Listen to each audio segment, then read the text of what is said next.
Infatuasian podcast. Hey everyone, how's it going? Welcome back to the Infatuasian podcast.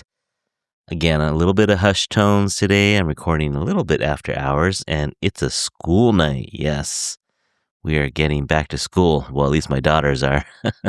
So, got to keep the voice down a little bit. But I'm really excited to bring you this episode today. We are speaking with Chelsea Hung. Chelsea is the CEO and owner of R&G Lounge here in San Francisco.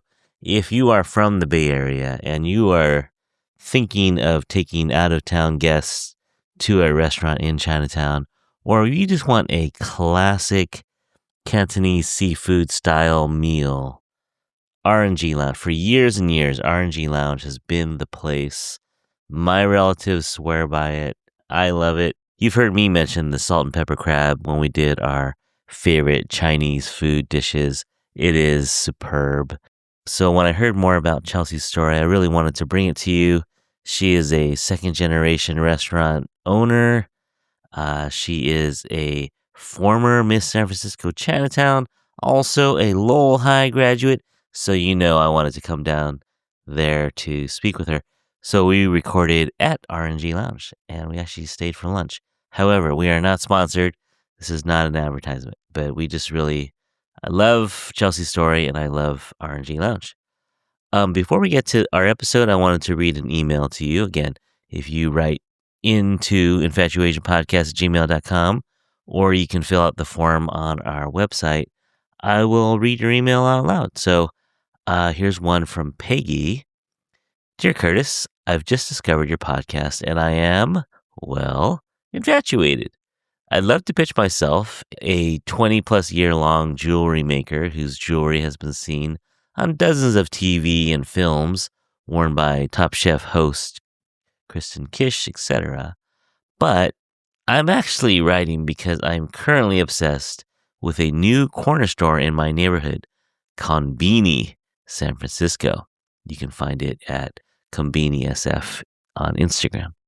The owner, Emily Tung, has a fascinating background as a microbiologist who pivoted from her plant-based protein retail product startup to opening a small brick and mortar in the heart of the Mission. It's in the old Humphrey Slocum space on Harrison Street. She offers Asian snacks, onigiris, bentos, and those rice rolls having their social media moment, fan tuan. As a fellow Taiwanese American, her foods hit me in all the feels, and I am the biggest fan of the food and of Emily. Emily supports local small businesses, and I wanted to support her. I hope you check it out, and it would be amazing to share her founder story and her amazing foods on Infatuasian. Thank you, Peggy. All right, Peggy, thank you so much for this email. I will go do my research. Yeah, I'm going to head down there. I'll try a fan tuan. I don't think I've ever had a fan tuan. So yeah, really looking forward to that. And yeah, maybe we'll get a chance to speak with Emily and have her on the podcast someday. So thank you for writing in. Okay, so everyone out there, you also can write in if you have suggestions for the show. I'm happy to hear them. I don't promise you that I'll be able to do all your suggestions, but I do appreciate them and hope that you keep writing in. All right, we are going to get to our episode with Chelsea Hung, CEO of the R&G Lounge here in San Francisco, Chinatown, right after this. 1, 2, 3, 4.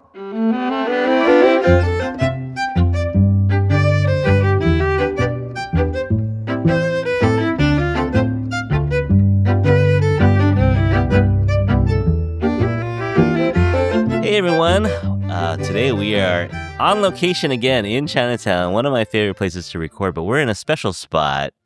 Let's see, can we give them hints without giving it away? On Kearney Street. That's the biggest hit. It's too big. Round tables. Round tables. We're at a table of 10 right now.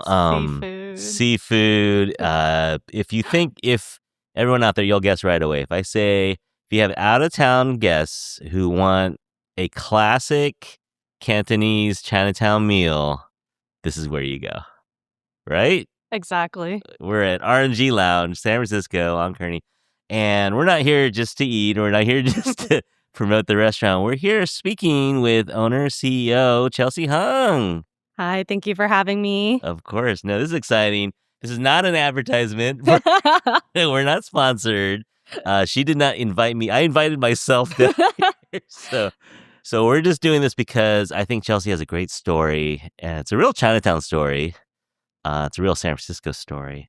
So let's get into it a little bit. It's kind of funny for the audience out there, when you think of classic Chinatown restaurant owner, you're probably thinking like some dude in his 60s, maybe with a cigarette hanging out of his mouth, maybe, some years. But you are not that. You're young and you are kind of new to the business as an owner. Yep. It's been about 5-6 years. Oh, as an owner, more recent. Yeah. Okay. Well, we'll dig into the roots a little bit. So, what's your ancestral background? So my ancestral background is Donggun. My mom is from Hong Kong. My dad is from Guangdong, China. So his village was Donggun. Ooh. Is that Cantonese dialect though, or? Cantonese dialect. Do they have another language too? Or? I'm not sure, but I don't know it. Yeah, it would be like 100 years ago, maybe. Yeah. Now everyone's Mandarin or Cantonese. Exactly. Yeah. And then, were they immigrants? Your parents, or? They're both immigrants. But they've been here for quite a long time. But my dad came here with not much and not knowing English. My mom learned English, I think a little bit in Hong Kong, and then coming here, learning more. So for them, they really had to just really learn from nothing and try to survive out here. So was restaurants like all he did when he got here, or did he try other things too? He first knew that he had to learn some English, so he enrolled himself into some English school, and he started doing contracting work on the side. Okay. That actually led him to open a construction company himself. Oh. So that was actually his first business, and construction led him to restaurants because he would find restaurants or remodel restaurants, and then he would end up buying the restaurant and doing the construction and planning the whole layout and floor plan, and that's kind of how it started. Huh. And was food always a big part of your childhood? Or? Yes, huge. My dad is, I would say both my parents are foodies, especially when it comes to Chinese food. They're very particular. My mom is my favorite cook of all time. She makes the best Chinese food, even till this day. I just remember having family dinners. She would always make a whole spread. There would be at least one soup, 3 proteins, vegetable dishes. Yeah, on a weeknight, on like a Tuesday. Yeah, exactly. On weeknights after she worked, 10+ hour days. Oh, man. That's great. So when you joined the family, were they already in the restaurant business, or? Yes. Okay. Yeah. Okay. They had a few restaurants already. Oh, wow. R&G Lounge was already open. And I think it opened when my mom was pregnant with my sister, or first had my sister. This is the 80s, right? Or yeah, in the 80s, 85. Okay.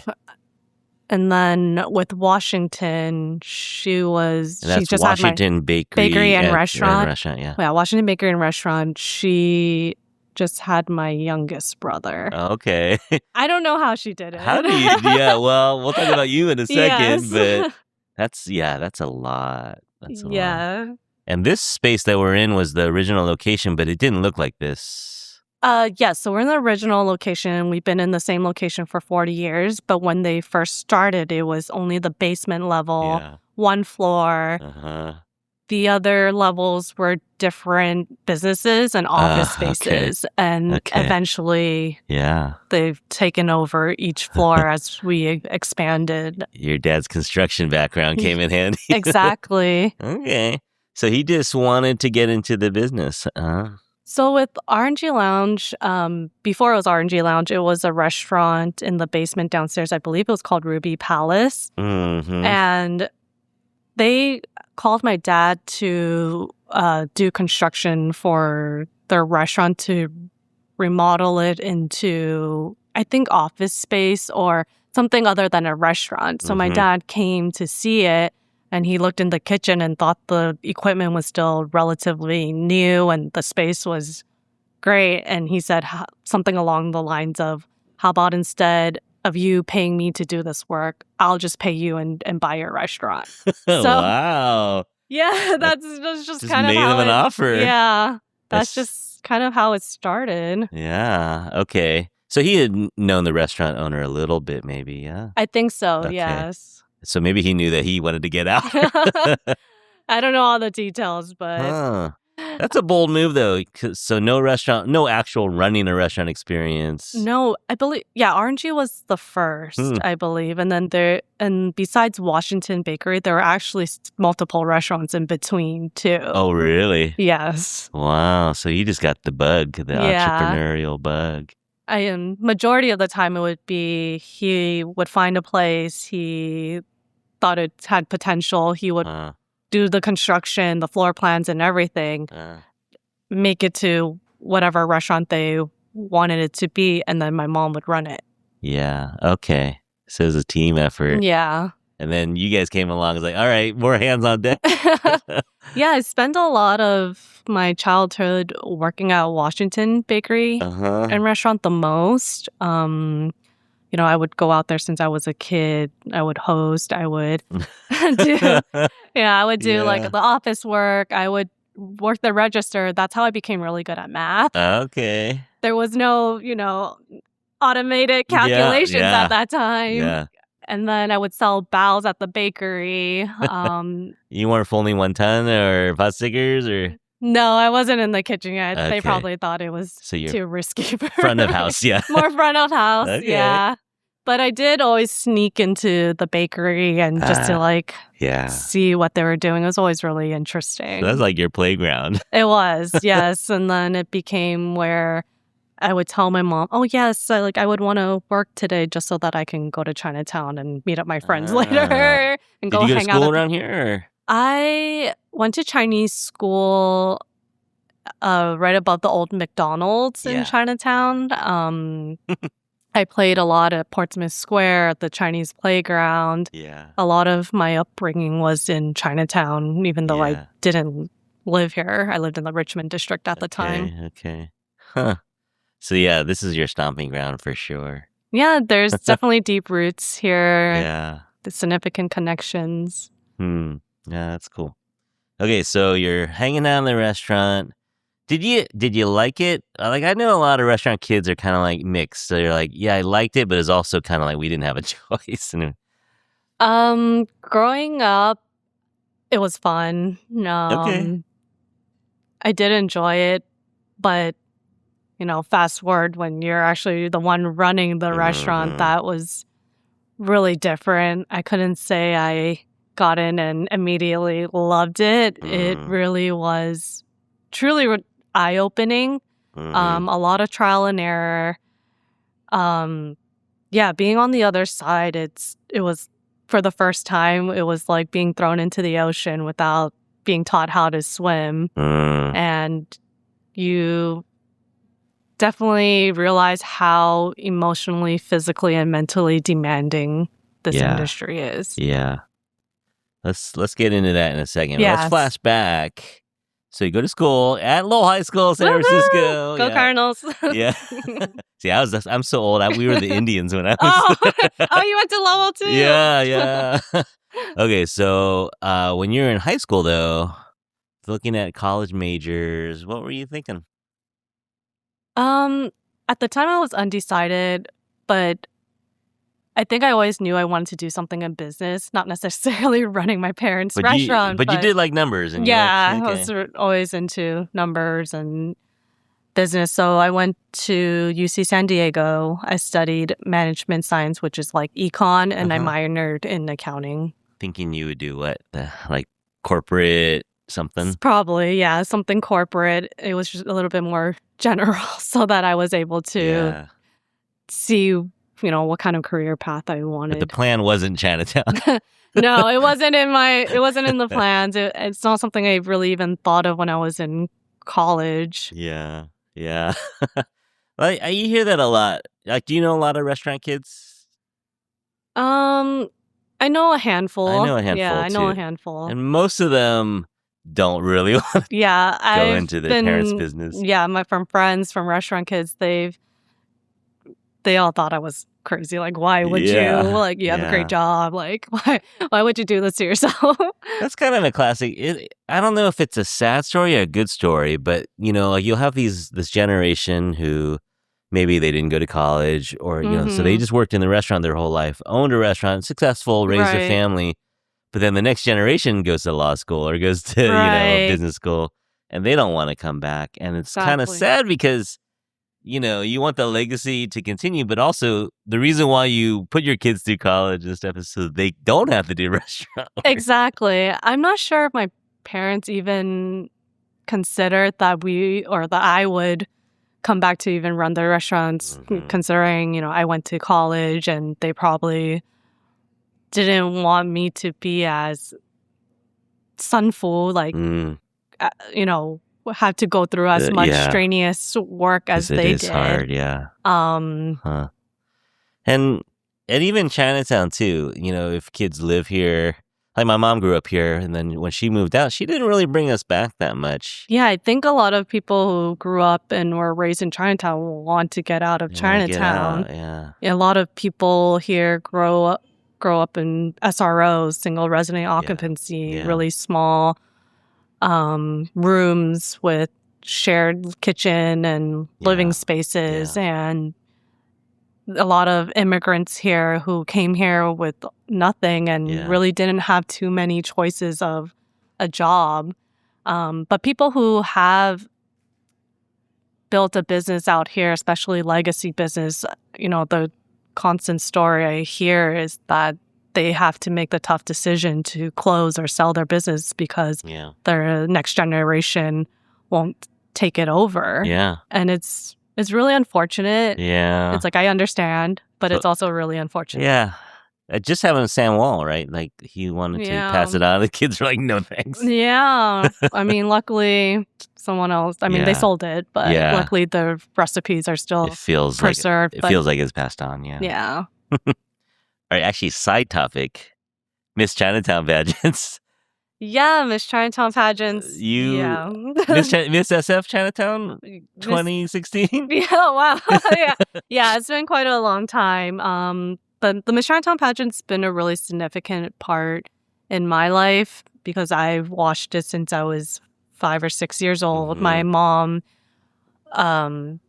ran the pageants for a really long time. Okay. She was one of the co-chairs, and she really helped build the pageant. And so she would take me to all the events with her. She would make me go on stage as a kid, presenting the flowers to the title holders, holding the basket of questions, and just really put me out there. But I watched pretty much every year.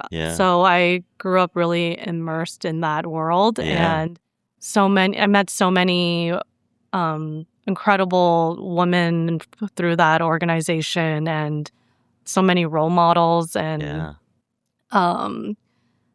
I've imagined myself one day running, but I actually was never confident enough to apply because I thought I was too short. They are pretty tall. A lot of the winners are tall, but I would say even if you're short, you should still try it. Shout out to Kim Sito out there. She's our friend. Kim's great. Yeah. So I became 25 or 26, and it's like at that time was the maximum That's kind of age the limit edge of it, yeah. for you to run. So my mom was like, if you don't apply now, you will. This was like, she's like retired from all that already. And she was like, if you don't apply now, you are never going to have the opportunity. You're going to regret it. And I was like, I don't know. And she just submitted my application without my confirmation.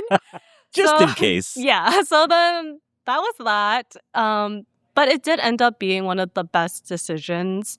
Yeah.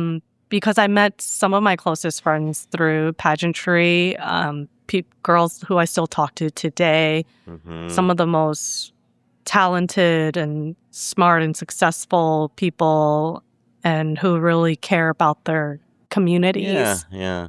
And then shortly after, I had the opportunity to help out the pageant, and which eventually led me to being the co-chair for the Miss Chinatown USA pageant. Yeah. And it's been really meaningful just to be able to really promote this new generation of Chinese American women and being able to have them build confidence, giving this platform for them to share their story and their messages, and being able to immerse them into Chinese culture and really learn about the community. It's definitely way more than a pageant. So I just felt like I came full circle with this. Yeah. No, we're fans. You know, we had Hannah Chia. I love Hannah. Hannah's great. And Cambodian Chinese, so a little diversity. Then Kate Jung came on and from Dongbei, so northern Chinese. Yeah.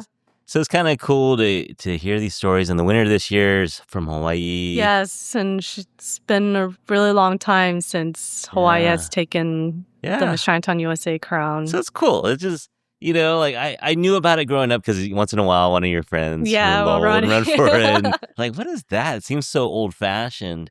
But it's cool that it still has a role for modern community and bringing a light to Chinatown. And yeah, like you said, the women just talented, smart, and community-minded. It's really cool. Yeah. I think it's definitely like way more than just a beauty pageant.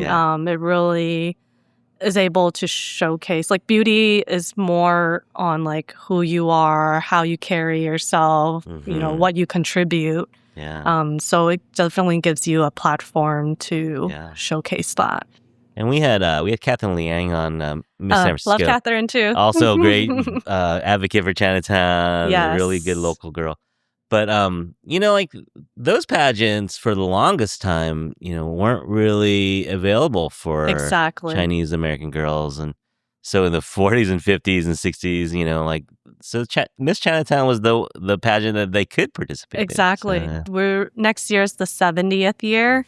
I believe it was one of the first Chinese pageants. I think it was probably in America. In America, and it was a national pageant.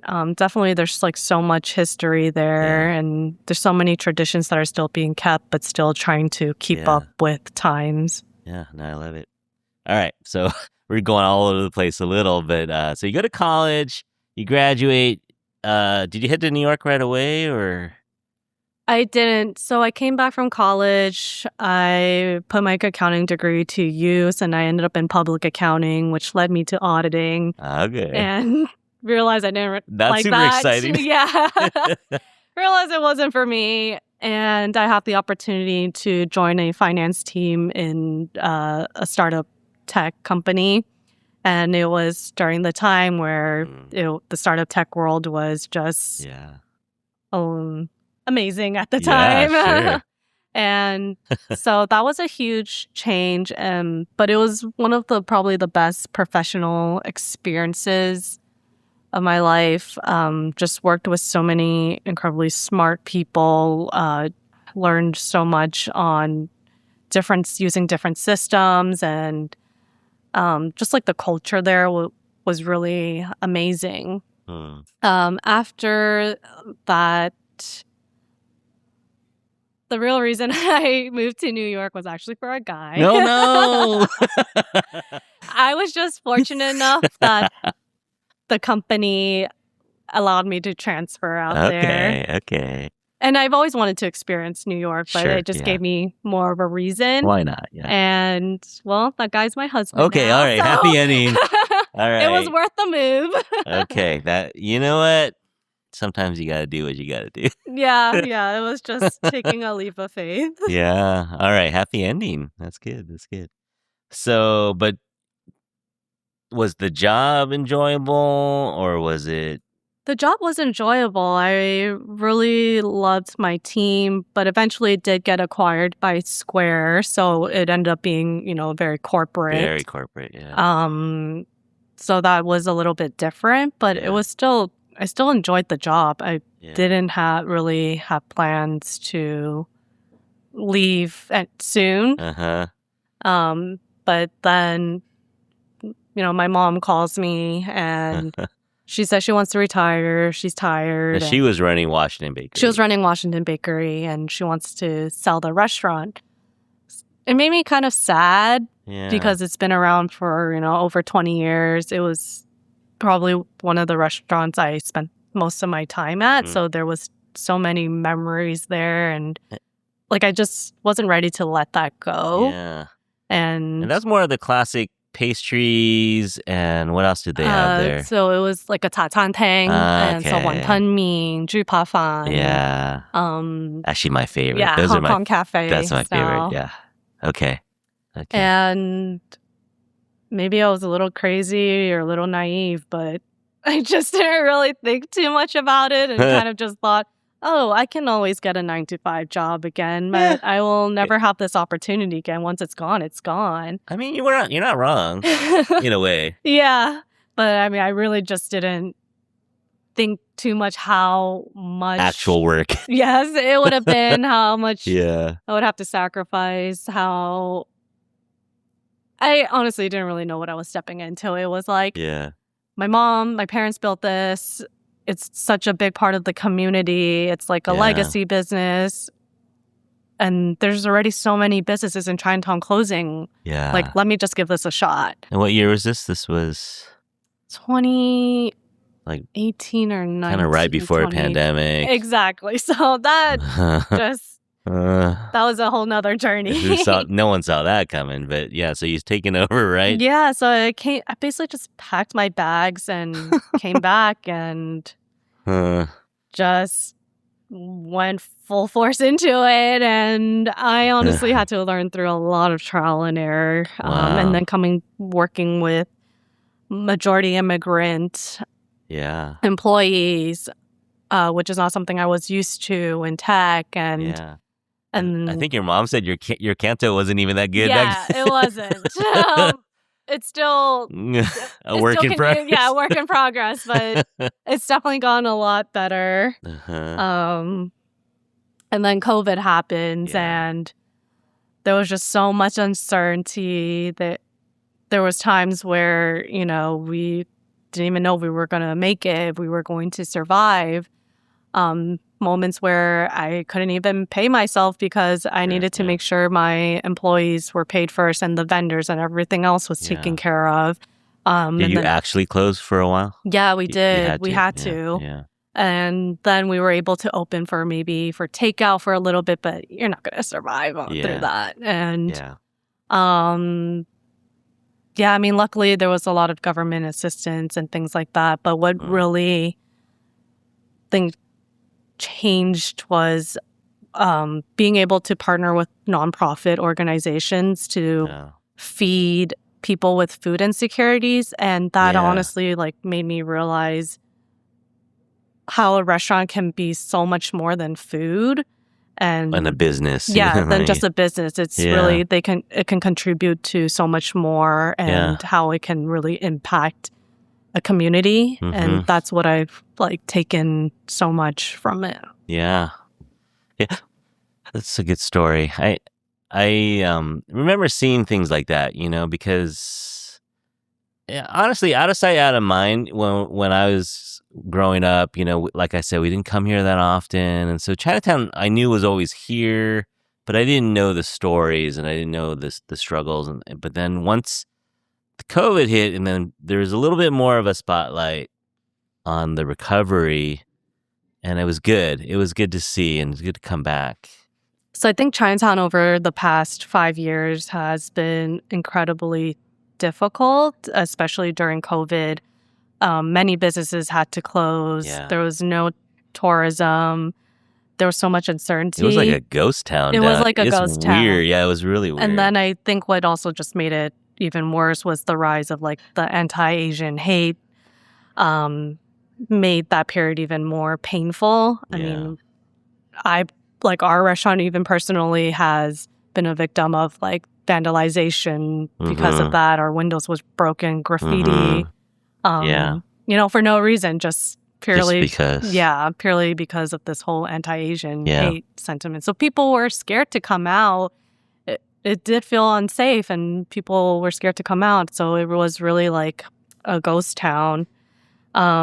I think it was especially challenging for many elderlies and families who are living in SROs, such a small space. So it was hard for them to isolate, but yet you're being told to have to stay in. Yeah.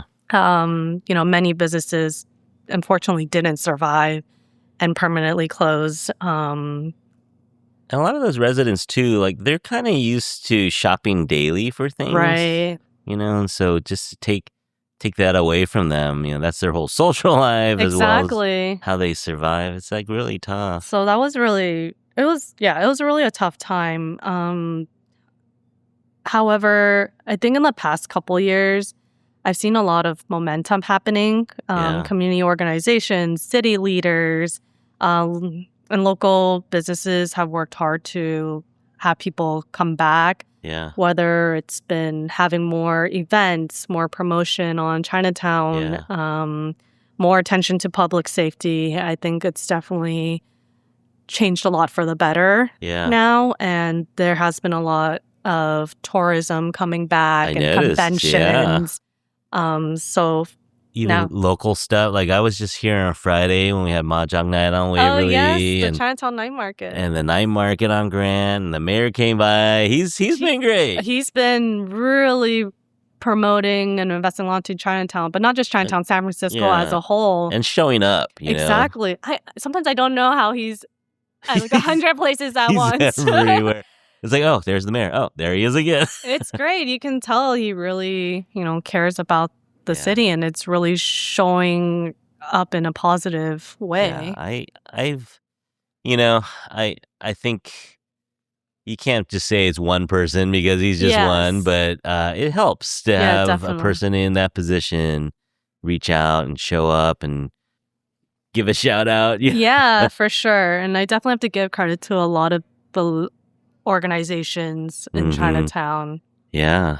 And I do a lot with On Waverly, and I think they were kind of part of a little bit of a spark too. And Definitely. Like you starting to see some younger owners down here. Exactly. That's good to see. We're starting to see kind of this newer generation coming to, start businesses around here. Yeah. And they bring in a different crowd to Chinatown. And it's great, just like Four Kings next door. Right. They've really done something amazing there. Yeah. They taken Cantonese restaurant and kind of made it their own, but they bring this whole younger crowd who are willing to come to Chinatown and wait in line. Right. Yeah. No, it's good to see. I mean, it's been named, was it named top restaurant? Yeah, one of the top restaurants. We got Out of Sight popping up down here. Yeah, there's some really fresh stuff happening down here, so it's good to see. Yeah.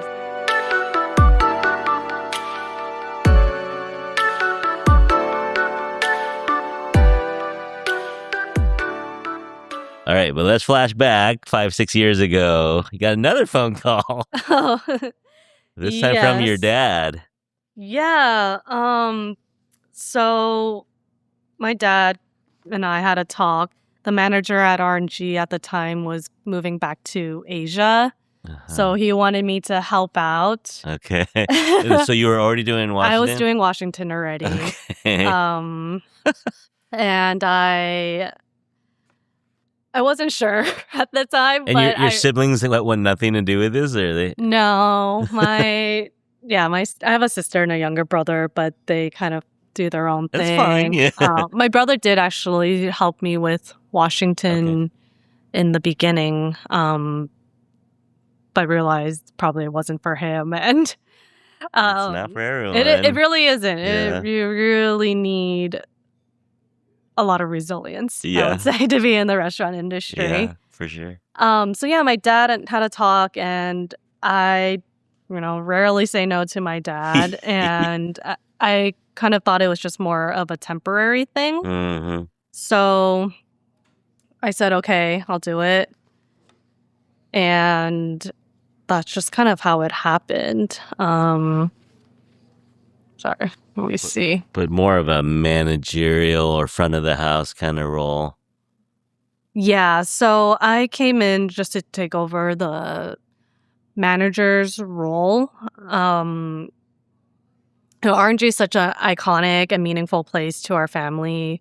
We've celebrated so many generations of milestones here, so I felt that I had to step in, and it was an honor that he even believed that I could. Well, that's true for a lot of us. They have these gatherings, weddings, family gatherings, all these milestones. A lot of Chinese families in San Francisco, this is the spot. Yes. I mean, including my own. And this is what makes this place so special to me is 4 generations of my family have celebrated milestones here, from my grandparents to my parents to me personally. I've had my red egg and ginger here all the way to my wedding, and now and my daughter's red egg and ginger. So and then even my nieces and nephews are celebrating all their birthdays and special celebrations here, so it's really meaningful, and I hear that from so many different customers. So those stories are the ones that really keep me going. Yeah, like my wife's family's from Hong Kong, and so I think this is a big compliment. But whenever they come here, whenever we have this one uncle that still lives over there, whenever he comes to town, we have to do it here. Like, this is the spot. Yes, it's truly like when you have people from China, people from Hong Kong who have Chinese food like practically on the daily, and they know what good Chinese food is, their expectations are very high, and for them to come back consistently and recommend it makes all of us, the whole team, really proud of what we do and what we serve. Yeah. So was it your dad's master plan to kind of ease you in and then eventually step away? Yeah, I think so. I mean, it worked because 5-6 years later, I'm still here. Yeah. And this is the first time I'm publicly announcing it, but we are also opening a second location in Las Vegas. Really? Yes. All so right. Call me maybe naive still, but I'm still doing it. Yeah, and we're just trying to grow this brand to a bigger stage and basically share our food to a bigger platform and for everyone around the world to be able to experience. Yeah, amazing. All right, let's talk about R&G for a sec. So, do you know what the original R&G stood for back in '85? So there are many different stories to it, but I believe they came up with the Chinese name first, Linglam Sugun, and Linglam is this region in China, and there's this really famous college in Linglam, and their colors is red and gray, and I think they probably just wasn't sure what to name it in English at the time. But there's so many variations to the story that I'm not even for sure, but that's what the main one that I've heard. Okay, all right. And so established in the 80s by this guy, and then your dad took over when did your dad take over? So it was a different restaurant before. I believe it was called Ruby Palace. Okay. And then my dad bought the restaurant and changed it, changed it to R&G Lounge. So it was your dad's idea to R&G Lounge. So he co-founded. Okay. So that was 85. And then what was his vision? Because like, I don't even know the number, but there's got to be like 200 Chinese restaurants in San Francisco. So how was your dad going to set himself apart, or what was his plan? Well, I think at that time there really wasn't that much competition. really? And Okay. that's also why he wanted to do it, because there weren't that many like Siu Tao and Yeah. Huh. bigger family style type of Yeah. restaurants. I think it was coming up. Okay. But there were so many different variations of Okay. Chinese food, Right. but it wasn't very common like it is now. Okay. Was he thinking to be more high end? That was his thought? Or? I don't think it was very high end. Oh, okay. In the beginning, it just grew to something Okay. like this. Huh, Yeah, in the okay. beginning, it was definitely just way more casual, especially when I look at the old photos. It was super casual, Yeah. basement type of restaurant. All right. But then how did it transform? Do you know? Is it some decision making that he did, or? I think like any restaurant that goes through longevity, it's like every 5 to 10 years, you do kind of some major renovations, you do some changes, and then when you have hired new team members in significant roles, they play an impact to making these changes. And then certain dishes just became signatures, and it just blew up. Yeah. Whose idea was it to do the salt and pepper crab? Was that a chef's idea, or? Yeah, it was a chef's. Huh. I think it was a combination. I think my dad also has tried it in Hong Kong and kind of put the idea out there. So for people out there who don't know, Dungeness crab is kind of our thing here on the West Coast, especially San Francisco. I mean, there's a big one on Fisherman's Wharf sign. There's a big Dungeness crab. We have a big season here. But yours is like a breaded, it's a whole crab. Whole live crab. Shell and all. Yes. Breaded and flavored. So you have to kind of suck the shell first before you get to the meat. So I would say the best way to describe it is we have live crabs sent to us on the daily, and we have a crab tank, and per order we then take the crab and then we fry it in our signature batter, and then season it with the salt and pepper seasoning, and then there's the crispy garlic all over it, which is my favorite part. So good. You gotta add that on top of rice and put that together. But the way I like to eat it is I love to eat all the crispy breading on the outside first.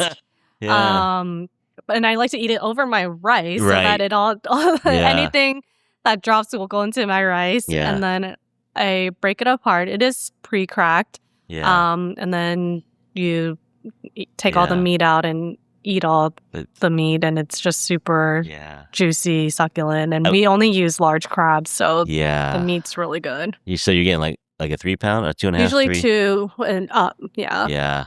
No, I go crabbing out here because it's local, and I've tried to make a version. It's so hard to make it good. It's tough. Because it dries out. If you deep fry a crab, it's gonna dry out, or it's just not the same. Yeah, and it's so much work, and you have to let the pros do it. Yeah, you use so much ingredients that it's not worth doing at home. It creates a mess. But it's kind of the thing. If you're gonna come with a family, and you got to come with 10 people, right? That's the best way, because you can just try because you can try so many different dishes. Yeah. No, so many family gatherings here, and it's just good vibes. I think when you come here, it's good service. It's like when we said upscale, it's not like super fancy. Like you can come in jeans and a t-shirt. Yeah, totally. I would say we're kind of in that mid-tier. Middle, yeah. Even when it comes to our pricing, we're kind of in that mid-tier. You know, pretty much can welcome everyone, and you don't have to. So. You don't have to dress up.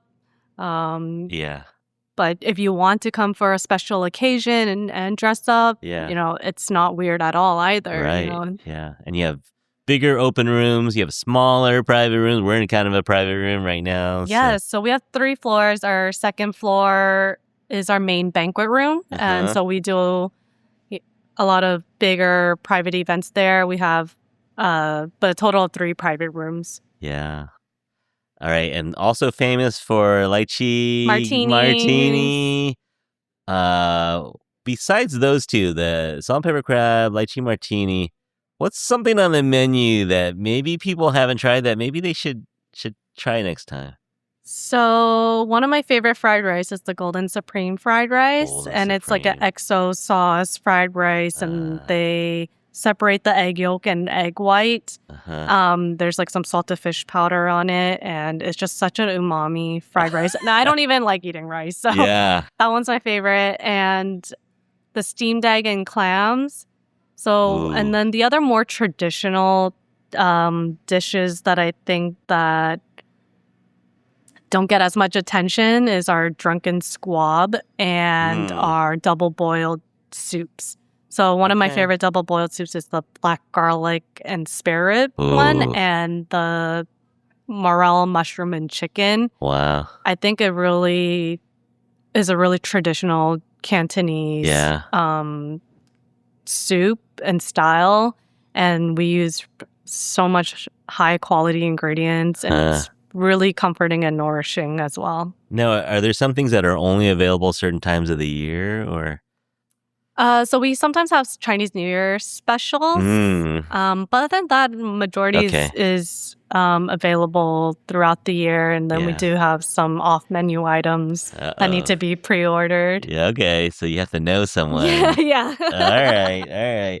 Well, and I will say this too, that my wife never wants to come along with me on these things, but this is the one that she said she's willing to come along with, so we're going to have lunch here later. Well, that makes us feel special then. Well, yeah, thank you for the recommendations. Let's see. Real quick, what's the day in the life of a CEO of R&G Lounge like? Is it a 15-hour-a-day job?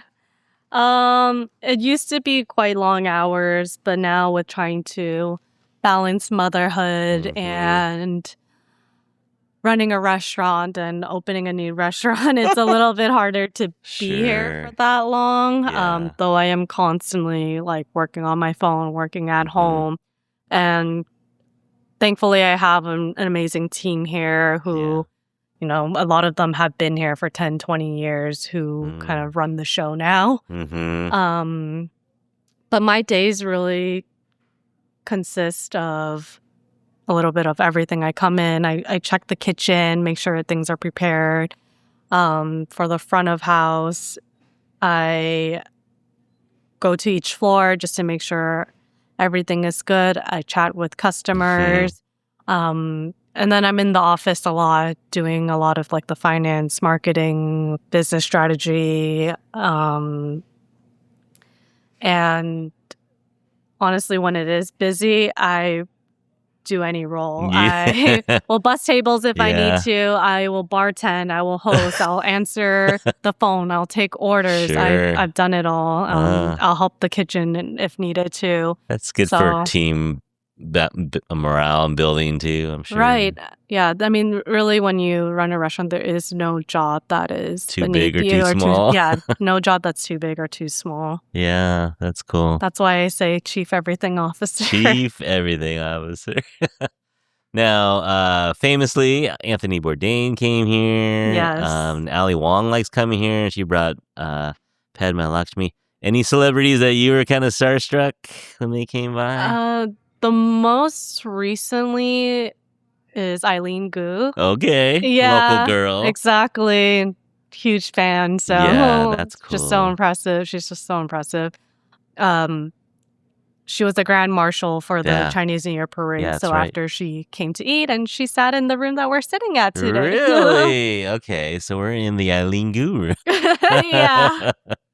No, that's cool. Yeah, this is the spot, I think, that people know about. If you go on Reddit or Threads and you just throw up, hey, I'm coming to town, I want a good Chinese meal, this is the one that people mention more than any other. Yeah, even sometimes when I take Uber rides or something, and they're talking to me about San Francisco, I would sometimes just ask them, where would you recommend Little for field research. restaurants? Yeah. Or which Chinese restaurants would you recommend? I hear this often at R&G Lounge, which makes me really happy. That's great.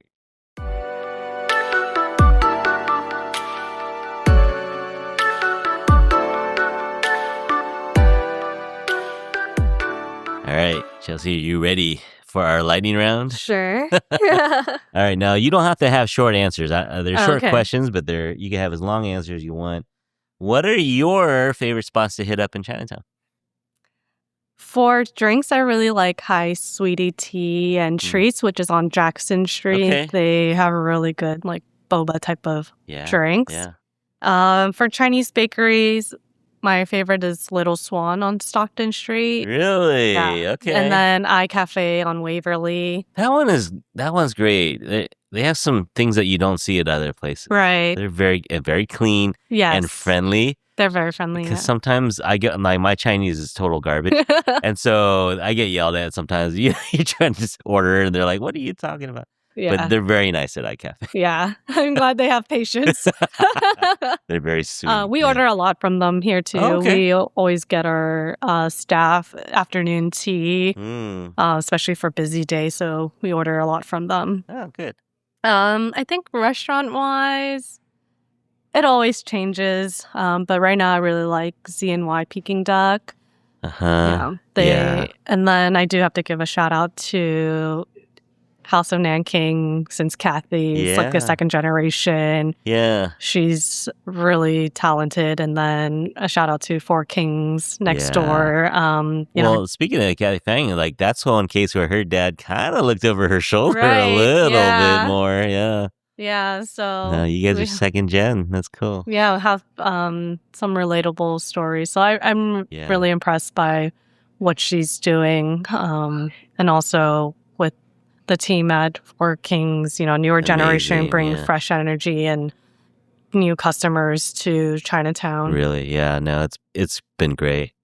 And shout out to the Godfather Brandon Jew himself. Oh, yes. Who led the way for this generation. Maybe. Yeah, and to be able to elevate Chinese food and make it, on a higher level and be acceptable, because I think there's a lot of stigmatism around Chinese food having to be cheap and big portions, but there's so much more to Chinese food and so many different kinds of Chinese food. And, if you want higher quality Chinese food, it does sometimes come at a higher cost. Yeah.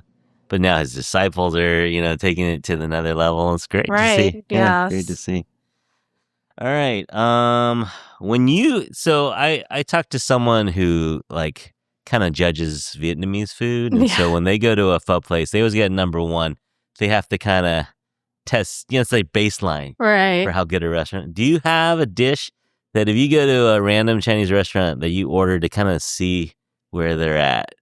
Yeah, I think most wok chefs would also say this. It's beef chow fun.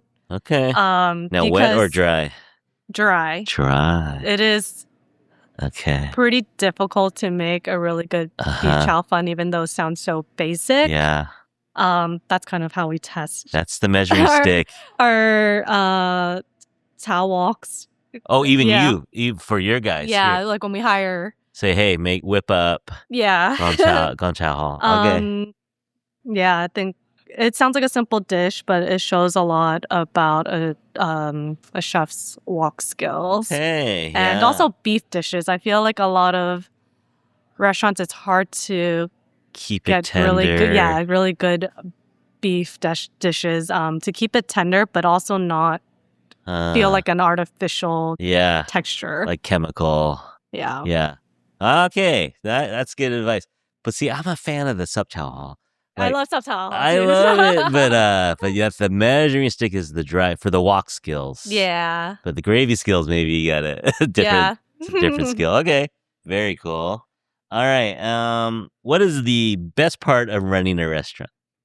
The best part is definitely building relationships with our customers and seeing them return year after year and hearing their stories about how much the restaurant means to them because it just shows me how big of an impact the restaurant is making to people's lives and the community. And then also when the team is working well together and we are celebrating wins and building relationships with the staff that has been here for so long, and they really do become like family because you see them sometimes more than you see your own family. Yeah, that's true.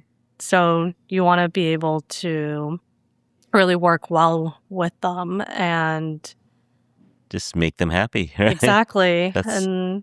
I've talked to several restaurateurs, and it's such a hard business, and it's like almost foolish to do it, you know. I wouldn't recommend. You know, I still don't. I'm in it, and I'm opening another restaurant and all this stuff, but I still would not recommend it. But there's something about making people happy. Yes. And just, you know, like I talked to the general manager over at the Happy Crane is a former student of mine, and he said that he's just addicted to, you know, when people walk in, they go, man, we're just had a hard week, we're here to celebrate and blow off steam, and it just makes him happy to be able to do that, you know. Definitely. I feel the same way, especially when they eat our food and they appreciate the craft that goes into it, because it's really not easy. And we're open 365 days a week, 7 days a week, you know, so much. 11 to 9:30. Wow. So a lot of the team here don't really get to celebrate holidays with their families because someone's got to work. It's our busiest time, so they're always working, and it's worth it for us just to be able to have people come and celebrate here. Yeah, that's very cool.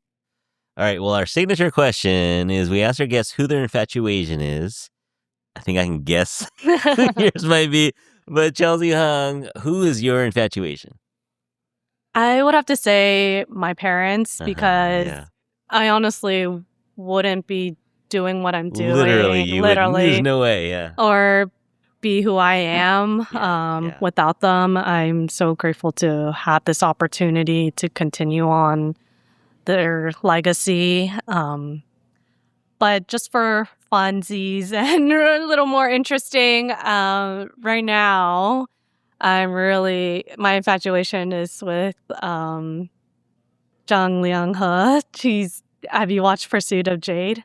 Oh, yeah. Yeah, I did watch. He's the main character. He's the guy in it. Yeah, and yeah. I don't normally watch C-dramas, but I feel like the whole crew of Pursuit of Jade really put beautiful drama, Chinese dramas on the map. Yeah. Making it making it loved by so many people of different backgrounds. And I just feel like we haven't had much exposure for Chinese drama. It's always been about K-dramas. I know. Yeah, come on, people. Watch a couple C-dramas. But yeah, you think he's a little too good looking to be a general? Yeah. That's the criticism. Yeah.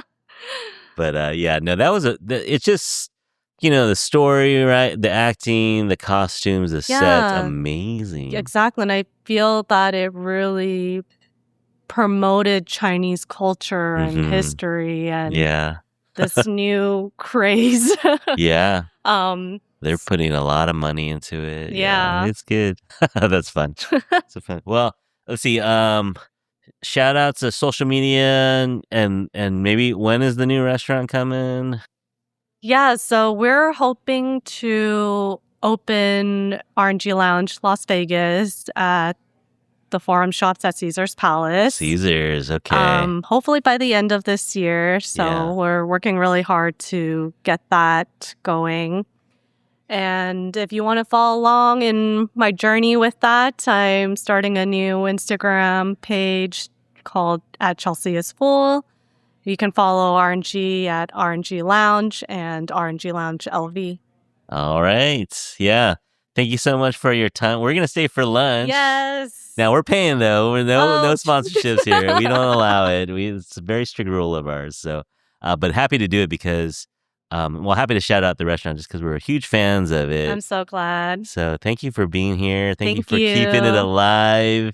This whole spirit of your dad, it's really cool. It's really cool to see the second gen. Yeah. Well, thank you. Thank you for sharing my story. Yeah, of course. All right, everyone out there, thank you so much for listening. Oh, I forgot to tell you, Chelsea, at the end, I do this tagline. And so we hope you're all happy, healthy, and then you figure out the third word. Okay. So, Health. so I used to say safe, but you throw whatever word you want there. Okay, so I'm going to do the read and then you. Okay. All right, so everyone out there, thank you so much for listening. It's been really fun to be here in Chinatown in the secret room. I don't know. What do you call this room? This is the Behind the bar private behind room. the bar private room. Never been in here before, so this is an honor. But it's been fun chatting with Chelsea and hearing about her family story and just the stories behind R&G. But everyone out there, we thank you for listening. And so on behalf of Chelsea and myself, we hope that you're all happy, healthy, and Kind. being kind. Thank you, everyone, for listening. Talk to you later. Bye. Thank you.